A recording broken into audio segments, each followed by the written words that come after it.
గులాబీ పాలనలో తెలంగాణ మాగాణిలో కబ్జాలు 3 పువ్వులు 6 కాయలుగా అన్నట్టుగా సాగాయి. భూమి ప్రైవేటుదైనా ప్రభుత్వానిదైనా గులాబీ నేతల కన్ను పడిందంటే వారి పరం కావాల్సిందే అన్నట్టుగా పరిస్థితి ఉందని ఎన్నో ఆరోపణలు వచ్చాయి. ఇన్నాళ్ల పాటు అధికార పరదాను అడ్డుపెట్టుకొని దాచేసిన అవినీతి బాగోతాలన్నీ ఇప్పుడు ఒక్కొక్కటిగా బయటపడుతున్నాయి. బీఆర్ఎస్ హయాంలో నెంబర్ 2 ట్రబుల్ షూటర్గా పేరున్న నేత కనుసన్నాల్లోనే సాగిన ఓ కబ్జా పర్వం ఇన్నాళ్ల తర్వాత వెలుగులోకి వచ్చింది. ఖతర్నాక్ ప్లాన్తో సర్వే నెంబర్లు మాయం చేసి 10 అంటే 10 రోజుల్లో ఫైల్స్ కదిలించి ప్రభుత్వ భూమిని ప్రైవేటు పరం చేసేశారు.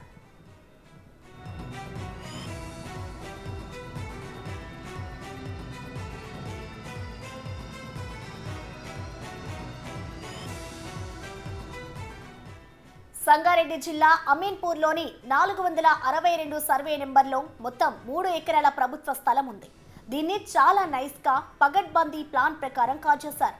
అందులో భాగంగా నల్గొండ జిల్లాకు చెందిన కొలిశెట్టి వెంకయ్య అనే స్వాతంత్ర సమరయోధుడి మరణం తర్వాత ఆమె భార్య వజ్రమ్మకు 300 గజాల భూమిని అలాట్ చేసింది ప్రభుత్వం. అయితే 2023 జనవరిలో వజ్రమ్మ కూడా కాలం చేయడంతో ఆ భూమిని సదరు రిపోర్టర్ తండ్రి అయిన కొలిశెట్టి యాదగిరిరావు పేరు మీదకు మార్చుకున్నారు. అక్కడ ఇల్లు కూడా కన్స్ట్రక్షన్ చేస్తున్నారు. ఇందులో తప్పేముంది అంటారేమో, అక్కడే ఉంది అసలు కిటుకు. ఆ సర్వే నెంబర్ 300 గజాలు పోగా మిగిలిన 3 ఎకరాల భూమి కూడా మాయమవడం హైలైట్ అని చెప్పాలి.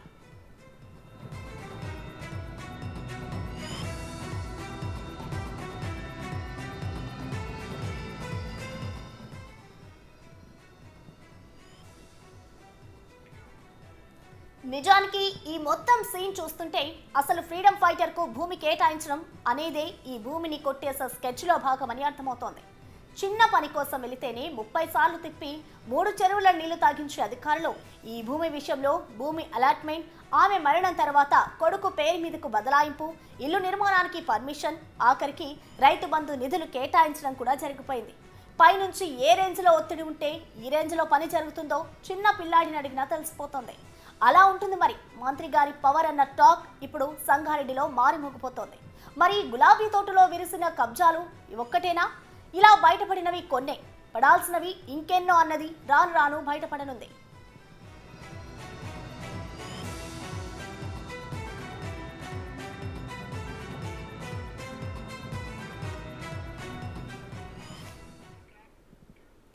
ప్రభుత్వ భూమి కబ్జాకు ఖతర్నాక్ ప్లాన్ వేశారు గత ప్రభుత్వంలో మంత్రిగా చేసిన ఓ ట్రబుల్ షూటర్. అనుకుందే తడవుగా ఓ ప్లాన్ను ఇంప్లిమెంట్ చేసి 3 ఎకరాల భూమిని రికార్డులో లేకుండా చేశాడు. అక్కడితో ఆగకుండా సర్వే నెంబర్లు కూడా మాయం చేయించాడు. కోట్లలో విలువ చేసే ఆ భూమిని ఓ పథకం ప్రకారం కాచేసిన వైనం తెలిస్తే నోరెళ్ల పెడతారు. రాజు తలుచుకుంటే ఏదైనా సాధ్యమే.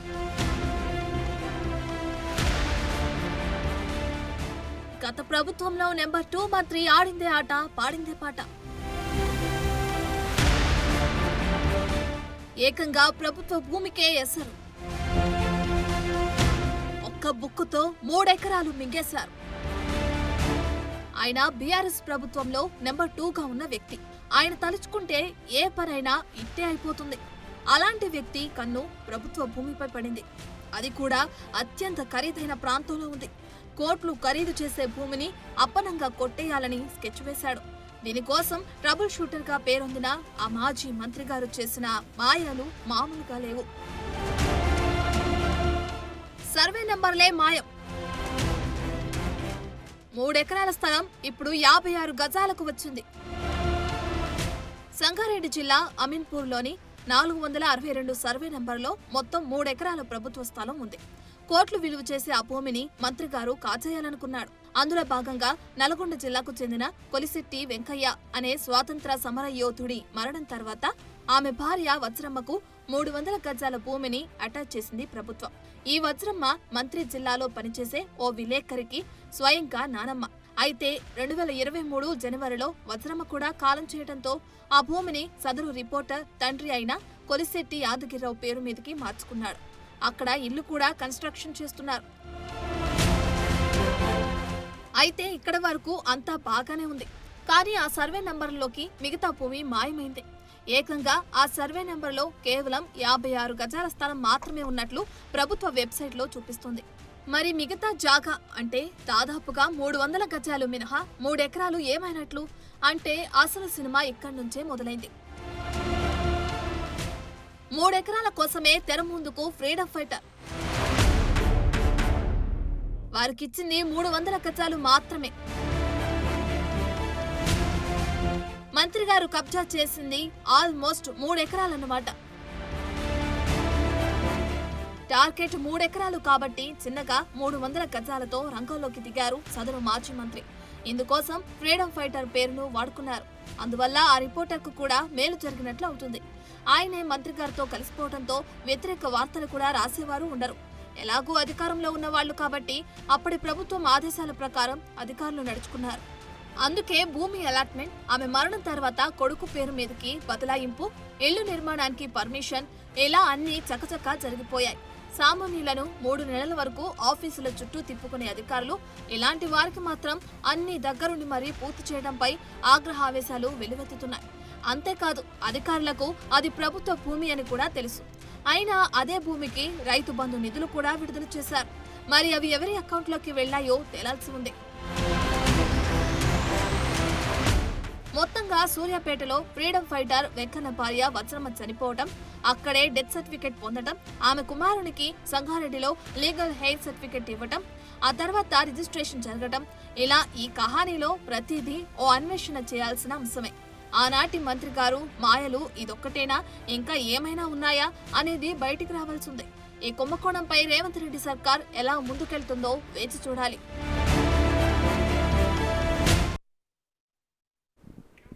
ఇక ఇదే అంశానికి సంబంధించిన మరిన్ని అప్డేట్స్ మా ఇన్పుట్ ఎడిటర్ పవన్ లైవ్ లో అందిస్తారు. పవన్, చెప్పండి, అసలు ఈ కబ్జా చేసింది ఎవరు, దీనికి సంబంధించి ఎవరెవరి పాత్ర ఉంది? మెయిన్ గా మనం చూసుకుంటే ఇటు ఒక మాజీ మంత్రి, బీఆర్ఎస్ మాజీ మంత్రి పేరే వినిపిస్తుంది. మరోవైపు దీని అంతటికి హెల్ప్ చేస్తుంది కూడా ఒక విలేకరి అన్నట్లు కూడా తెలుస్తుంది. ఓవరాల్ డీటెయిల్స్ ఏంటి పవన్? కాంగ్రెస్ పార్టీ అధికారం చేపట్టి దాదాపుగా నెల రోజులు కావస్తుంది. నెల రోజులుగా అనేక మంది ప్రజలు తమ సమస్యలు తీర్చాలంటూ ప్రజాపాలనలో దరఖాస్తులు ఇస్తున్నారు. ఇక్కడ ఏదైతే ప్రజాభవన్గా మార్చారో అక్కడ ప్రతి మంగళవారం, శుక్రవారం పెద్ద ఎత్తున ప్రజలందరూ కూడా క్యూలు కట్టి గత ప్రభుత్వంలో తమకు ఎటువంటి న్యాయము జరగలేదంటూ అనేక రకాల సమస్యలు విన్నవించుకుంటున్న పరిస్థితి ఉంది. కానీ ఇక్కడ చూసినట్లయితే అన్ని సమస్యలు పెండింగ్గా ఉన్నాయి. ఏదైనా ఒకటి మనకి కావాలి అనుకుంటే ఏదైనా దరఖాస్తు చేస్తే ఆ దరఖాస్తు అసలు అధికారికి చేరడానికే నెలలు గడిచిపోతున్న పరిస్థితి. ఇప్పుడు ప్రస్తుతం ఈ ప్రజాభవన్కు పెద్ద ఎత్తున క్యూ కడుతున్న వారంతా కూడా గత ప్రభుత్వంలో అనేక సార్లు మొరపెట్టుకొని అక్కడ ఎటువంటి ఫలితం లేని వాళ్ళే. కానీ రాజు తలుచుకుంటే దెబ్బలకు కొదవ అన్నట్లుగా ఒక జీవో వాళ్ళు లబ్ధి పొందాలి అనుకుంటే ఎంత వేగంగా ఈ ఫైల్స్ అన్నీ కూడా కదిలిపోతాయి అనడానికి ఇది ఒక ఉదాహరణ. మెదక్ జిల్లా అమీన్పూర్లో జరిగిన భూకుంభకోణం వెనకాల చాలా కథే ఉందంటూ అక్కడ స్థానికులు అయితే చెప్తున్న పరిస్థితి ఉంది. అక్కడ ప్రజలు కూడా పెద్ద ఎత్తున ఆందోళన కూడా గతంలో చేశారు. కేవలం 5 రోజుల్లో జీవోలన్నీ కూడా చకచకా జారీ అయిపోయినాయి. తనకు కావాలనుకున్న వ్యక్తికి భూమి కట్టబెట్టడానికి ఎంత వేగంగా ఈ ఫైల్స్ కదిలాయి అనే దానికి ఇది తార్కాణం.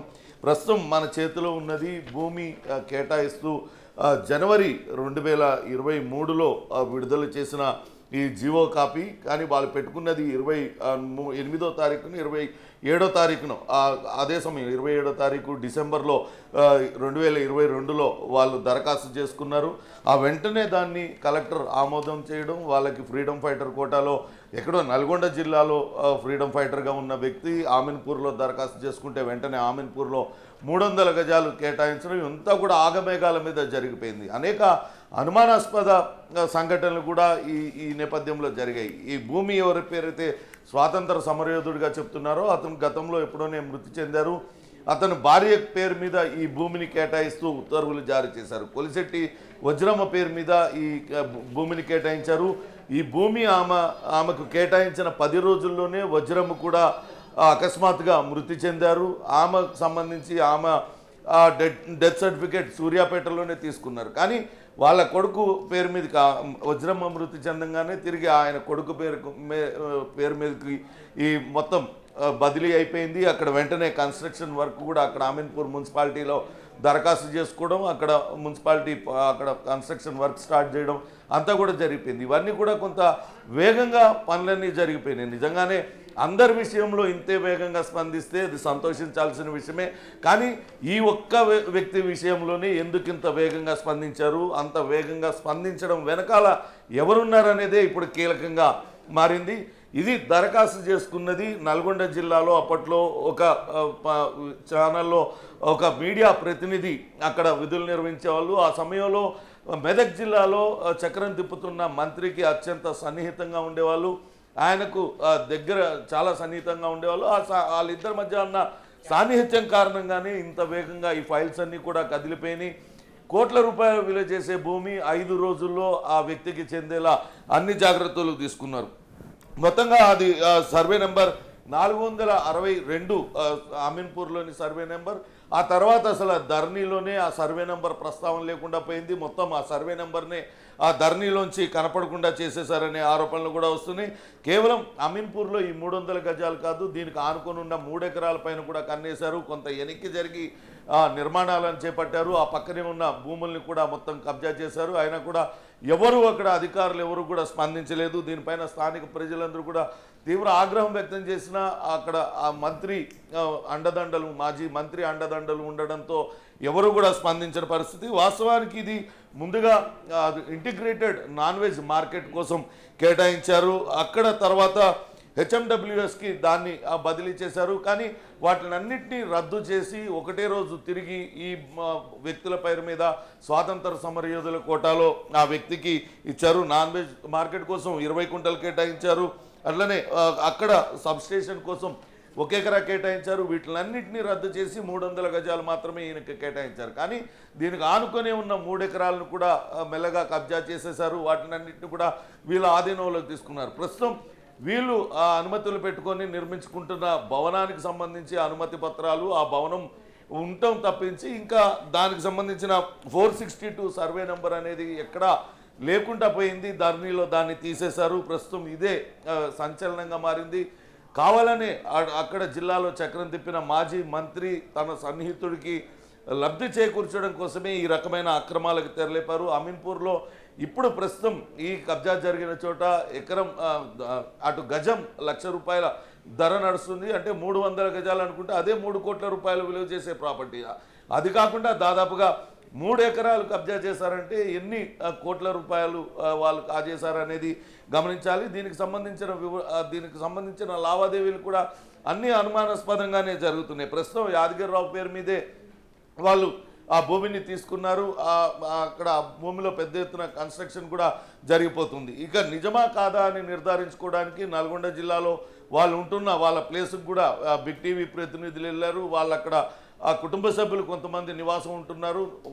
నిజంగానే ఆయన స్వాతంత్ర సమరయోధుడే, కానీ ప్రభుత్వం నుంచి ఇంతవరకు ఎటువంటి లబ్ధి కూడా తాము పొందలేదంటూ అక్కడ ఉన్న వాళ్ళ కుటుంబ సభ్యులు చెప్తున్నారు. కానీ ఇక్కడ స్వయాన ఆ కుటుంబానికి చెందిన వ్యక్తులే ఇక్కడ ఉన్నారు, అమీన్పూర్లో ఉన్నారు. వాళ్ళే ఆయన పేరు మీద ఈ ల్యాండ్ని తీసుకున్నారు. తర్వాత దాని వెనకాలన్న ల్యాండ్ని అంతా కూడా కబ్జా చేశారు. దీని అంతటికీ వెనకాల మెదక్ జిల్లాలో చక్రం తిప్పి ముఖ్యమంత్రికి మాజీ ముఖ్యమంత్రికి సమీప బంధువైన వ్యక్తి కనుసనల్లోనే ఇదంతా జరిగిందనే ఆరోపణలు అయితే వినపడుతున్నాయి.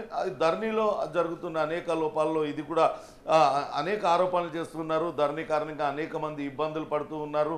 వాటిని అన్నింటినీ కూడా చక్కదిద్దే ప్రయత్నం ఎప్పుడూ చేయలేదు. ధరణిని అడ్డం పెట్టుకొని వేల కోట్ల రూపాయల విలువ చేసే భూములన్నింటినీ కూడా కొట్టేశారనే ఆరోపణలు వస్తున్నాయి. ఖచ్చితంగా వీటిలన్నిటిపైన విచారణ జరిపించాలంటూ ప్రజలు కోరుతున్న పరిస్థితి అయితే ఉంది. ఎవరైతే వ్యక్తి లబ్ధి పొందారో, అటు మాజీ మంత్రిని అడ్డం పెట్టుకొని లబ్ధి పొందారో, ఆయన అమీన్పూర్లోనే కాకుండా పటాన్ చెరువులో కూడా పెద్ద ఎత్తున దందాలకు పాల్పడ్డాడు. అక్కడ పటాన్ చెరువులో 1000 గజాలను ప్రభుత్వ భూమిని కబ్జా చేశాడు. జీవో నెంబర్ 59 ద్వారా దాన్ని రెగ్యులరైజ్ చేసుకోవడానికి కూడా ప్రయత్నించాడన్న ఆరోపణలు కూడానే. దానికి కూడా గత ప్రభుత్వంలో పెద్దలు యథావిధంగా సహకరించారు. ఆగమేఘాల మీద జీవోలు జారీ చేశారు. ఇదంతా కూడా అక్కడ ఉన్న ఉన్నతాధికారులకి తెలిసి జరిగింది. ఆ మంత్రి ఒత్తిడి చేయడం వల్లనే జరిగిందనేది అక్కడ ఉన్న వ్యక్తులందరూ కూడా చెప్తున్నారు. అక్కడ ఒక నాన్ వెజ్ మార్కెట్ పెట్టాలనుకున్నారు, దాన్ని తీసేశారు. సబ్స్టేషన్ కోసం భూమిని కేటాయించారు. ఇప్పుడు అక్కడ సబ్స్టేషన్ లేదు, నాన్ వెజ్ మార్కెట్ లేదు. కేవలం ఎవరైతే స్వాతంత్ర సమరయోధుడి పైన పేరు మీద కేటాయించబడిందో ఆ 300 గజాల భూమి, ఆ వెనకాలే ఉన్న 3 ఎకరాల కబ్జాకి గురైన భూమి, ప్రస్తుతం ఆ 3 ఎకరాల భూమి ధరణిలో ఎక్కడ కూడా కనిపించడం లేదు. ఈ రకమైన అక్రమాలు చేసి పెద్ద ఎత్తున భూదందాలకు పాల్పడ్డారు, కబ్జాలకు పాల్పడ్డారు అంటూ కూడా అక్కడ స్థానికులందరూ కూడా ఆరోపిస్తున్నారు. ఇప్పటికైనా ఖచ్చితంగా ఆ కబ్జాలకు పాల్పడిన వాళ్ళని, వాళ్ళ వెనకాల ఉన్న వాళ్ళని అందరినీ కూడా కఠినంగా శిక్షించాలి. ఖచ్చితంగా ఆ భూములను అర్హులైన పేదలకు పంచిపెట్టాలంటూ అక్కడ స్థానికులందరూ కూడా డిమాండ్ చేస్తున్న పరిస్థితి అయితే ఉంది.